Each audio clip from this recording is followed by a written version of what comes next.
Hi, it's Eric, and I absolutely love fishing pocket water. Pocket water has to be one of my favorite types of fishing that I do. The problem is that trout change their location in the river system throughout the year. They don't always stay in the same holding lines. How do you figure out when they're in the pocket water? That's where this thing comes in. Anytime the water temperature gets to 55 degrees or higher, I look for trout in the fastest water that's available in the river. This digital thermometer is super important for helping me figure out what the water temperature is. When the water temperature reaches 55 degrees, a trout's metabolism kicks into high gear. They need way more food and there's less oxygen in the water, so they head to the riffles. Pocket water has a lot to offer trout. First of all, it offers them the most oxygen. When the water temperature gets warmer, they need as much oxygen as they can get. Pocket water is also filled with food. In the riffles, in the pockets, in the fast stuff, there's lots of rocks, lots of boulders. Those are places that insect larvae love to hide, and when the insect larvae are in there, that's where the trout are going to be. Pocket water also offers trout protection. Trout are in the fast stuff, in the riffles, and overhead predators can't see through the agitation on the surface and spot the trout underneath, so they can feed there safely. It's crucial that your casts are accurate when you're fishing in pocket water. When you get your nymphs down in the pocket, you might only have a couple of seconds or sometimes less than that until they get through the area that you're trying to fish. So contact right away is super important. We've got the green weenie on the bottom now with the olive Grand Spy soft tackle on the top. And we're gonna see what happens. If you've liked anything that you've seen so far, if anything's been helpful, please subscribe. We're getting close to 200 subscribers for the channel, and it would be awesome to get over that with this video. And now, let's get to some fish catching. This pocket right here in front of me is where we're gonna try to get this next fish out of. I'm gonna put it at the top of the pocket, short little drift. Try again. Oh, I'm caught on something. There we go, that's what I'm looking for. There it is. Oh, oh, oh, oh, oh.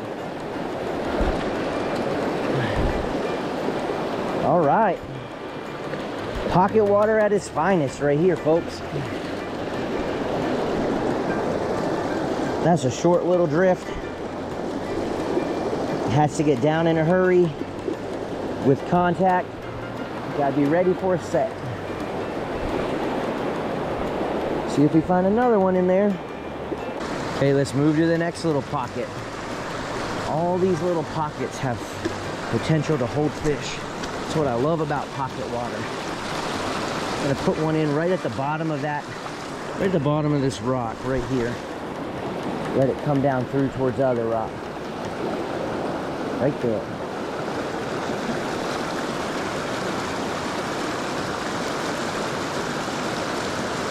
There he is, on the DWO. Whoa, whoa, whoa, whoa, whoa. Easy does it there.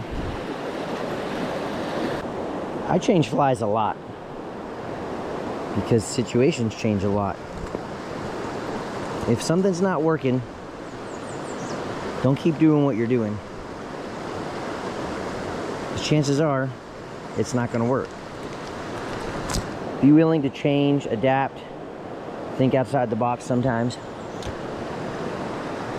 You'll catch a lot more fish. Okay, this fast white water that's right here, I want my bugs to be right on the opposite side of that, just right down through there. Doesn't necessarily need to be in the fast water, just close to it. Right there. We're gonna run that the whole way down.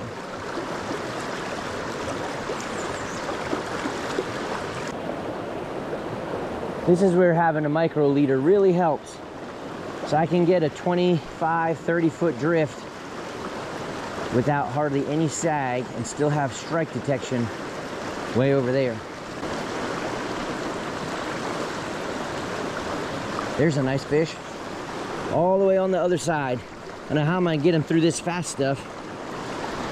Tire him out in the middle and try to ski him across the top. So I got really fast water between me and him. I'm not gonna be able to pull him through that, but I might be able to pull him over it. Trying to keep him in the middle, not in the heavy stuff. Keep him in the middle. Oh, he's coming my way. Oh, I knew that was trouble. The goal on that last one didn't work out, was to keep him in the slow stuff until he was tired and then water ski him right across the top until he got to me. Unfortunately, he got in the fast stuff before that could happen. Oh well, there'll be more.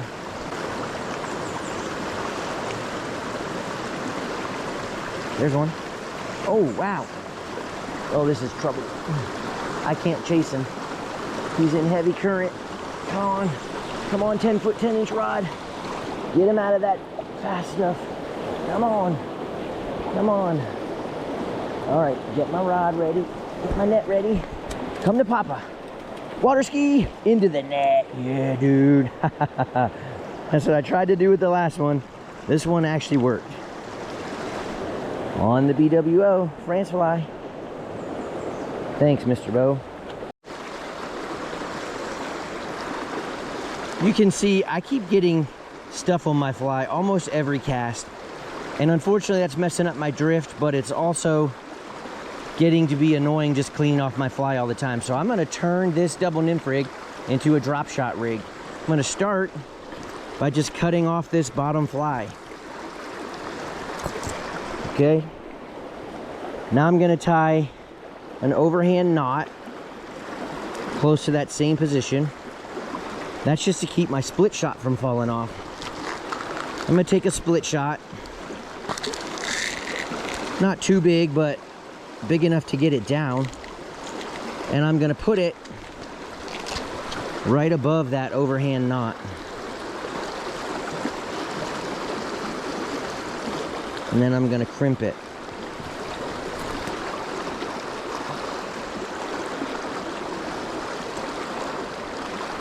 Just like that. Okay, so what I have here is my drop shot rig. My overhand knot's at the bottom. My split shot's here. You want at least 5 or 6 inches to where your tag fly hangs down. Otherwise, it's still gonna be in the scum. Then I've got my figure 8 dropper tag knot. This is gonna allow me to be on or near the bottom with that split shot without having to constantly clean that bottom fly off. So now you can see I got junk on my split shot, but it really doesn't matter because my fly above it is staying clean and getting a good ride. When you're wading through heavy water like this, you always want to keep a little bit of upstream lean.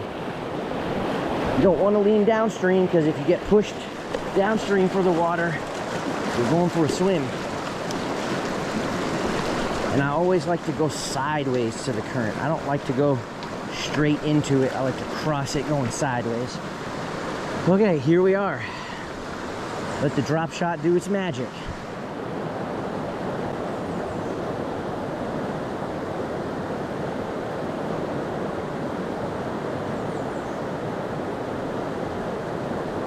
There's one on the drop shot. Yes.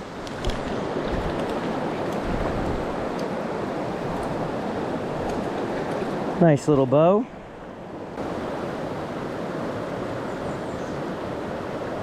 There's one. Oh, coming out at me.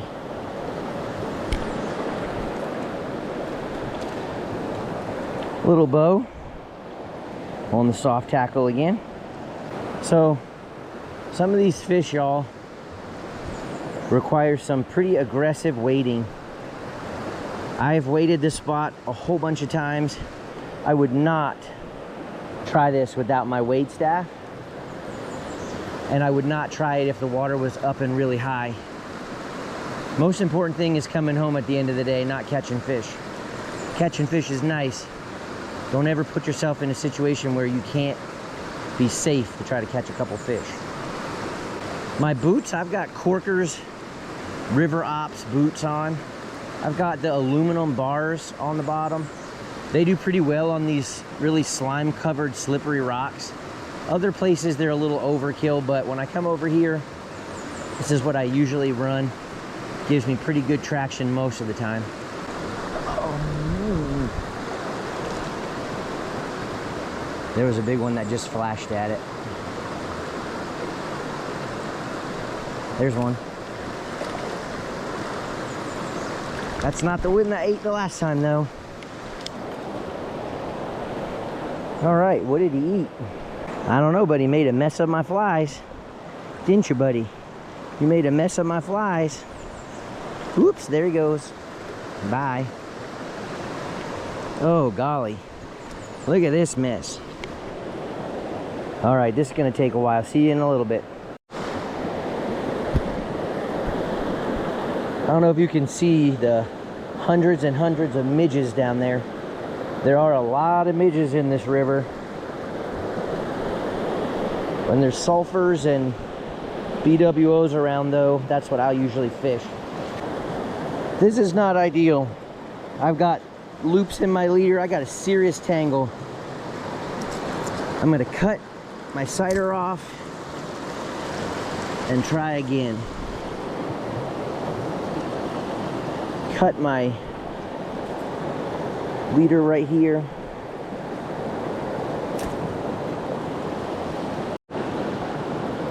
I just got a heck of a knot in my leader and my tippet and my sighter. Everything got messed up.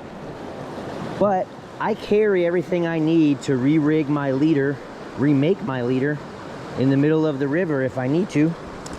So you never know when your leader's gonna go bad or get caught in a tree or something. You need to be able to make a new one on the water. I practice these knots at home in my living room so that I can do it in bad or adverse conditions out in the middle of the river. I'm standing in the middle of the rapids. My rod's up on the rock. I'm gonna tie my blood knot and I'll be back in business here in a second. 2, 3, 4, 5.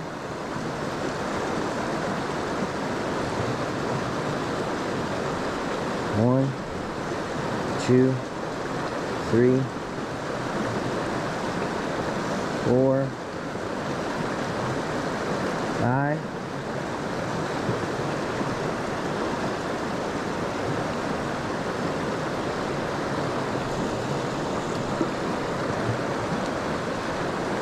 Now, if I hadn't brought my extra sighter along, or if I didn't know how to tie my blood knots, I'd be on the bank right now, pretty unhappy.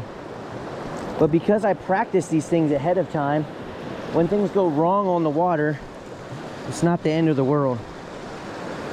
Tie my tippet ring on this end and we'll be back fishing. Now I just completely remade my sighter, my tippet, my leader sections, all while standing in the middle of the rapids because I practiced my knots. It seems like a small thing. It is a small thing until it's a big thing. And then it's pretty important.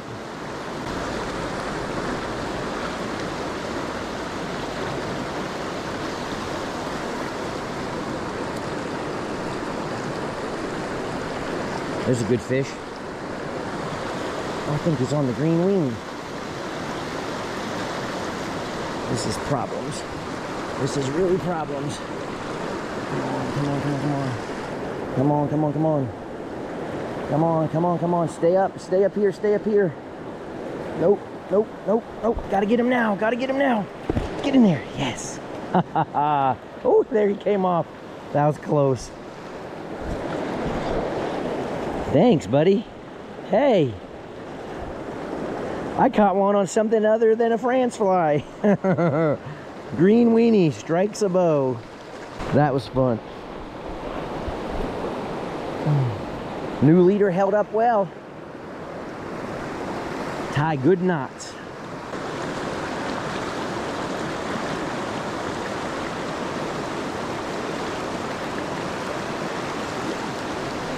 Right in front of that rock. Right there in front of the rock he was. Yep, sitting right in the pillow. I met up with my buddy Seth. Say hi to Seth. Hi, Seth. We are pocket water heaven. We're gonna see how many fish we can pull out of this pocket water. Water's pretty stained and it's moving, but they're in here. See you in a minute. We are at location 3 for the day. Water is getting pretty muddy, but they're still eating. Hey!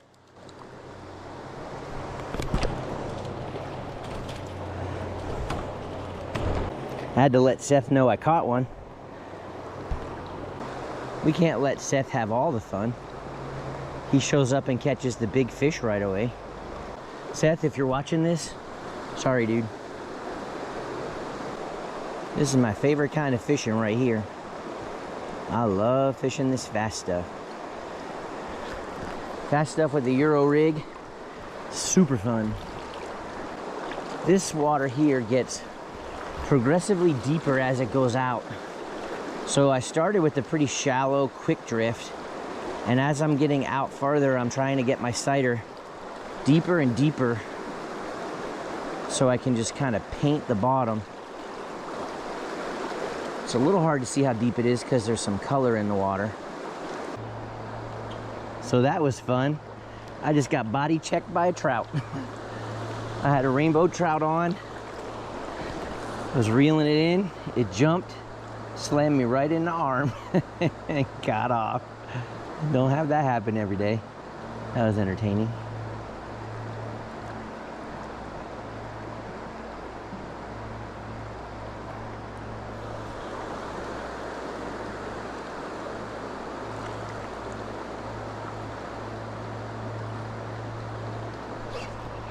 Oh, that's a good fish. That's a good fish. That's a good fish. That's a brown trout, and that's a good one.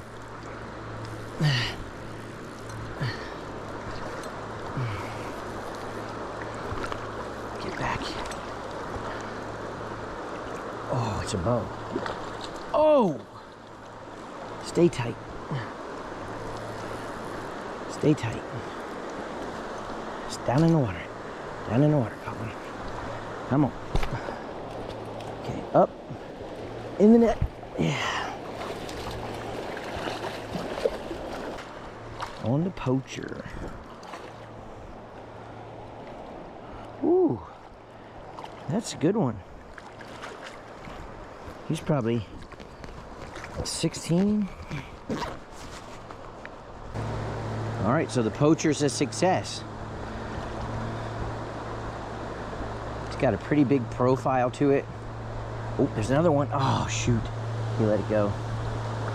Pretty big profile to it. It's moving some water. The water is off color, but it's pushing it enough that they're finding it with their lateral line. It's 2 or 3 I caught on the poacher now. Basically just getting it deep. In this deep hole, it's probably 4 or 5 feet deep. I'm just sort of hopping it up off the bottom, trying to move it slow so they can find it. If its water is dirty, you don't want the streamers flying down through there or they don't have time to find it. Let the record show, I do not condone poaching, nor do I like poachers. However, I do like to fly the poacher, and I do like catching fish. So I suppose we'll make this exception. We got a fresh battery in the GoPro. We got some nice pocket water in front of us. We got the Squirmy and the Paragon rigged up. Let's do it, baby. All right, let's go out a couple steps.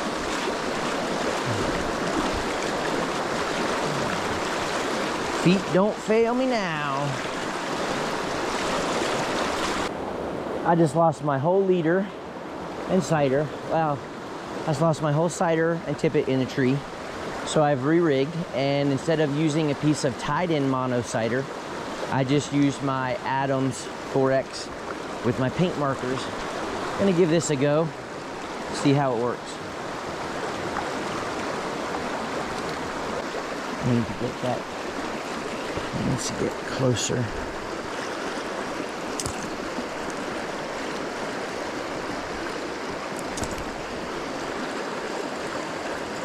Okay, in these rapids, I'm fishing 2 flies, but what I'm doing right now is moving my 2 flies closer together. I want them to be more in the same seam, not so far apart. It's gonna give me a little bit better drifts. And also, the rapids are not that deep. So I feel like right now my France fly is pretty much out of the water, which is not what I want it to be.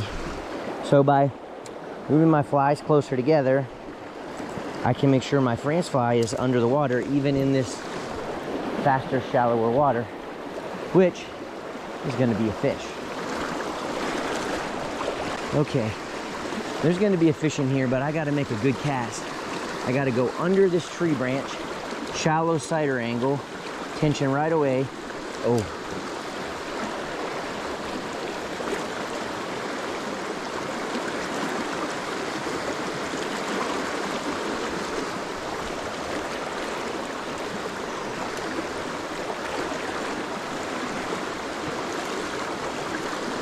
There's a good fish. Good fish. Oh boy. Oh, he just slammed on that rock. Oh crap. I don't think I'm landing this guy. Can I get him up over the rock? Oh man, sorry dude. Whew. Good thing I got 5.5X on. This poor guy's probably knocked silly. He hit about 15 rocks on the way up. Dude. You unconscious? He ate the stonefly. Right where I thought he was going to be.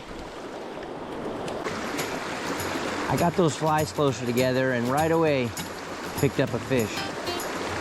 I should have done it sooner, but I didn't think about it.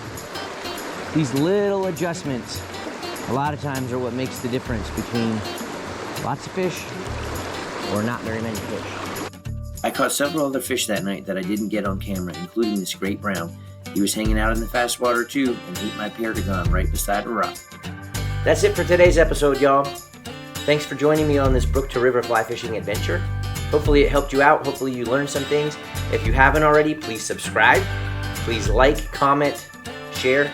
And remember, now that you've seen some things, you go catch a fish. Bye.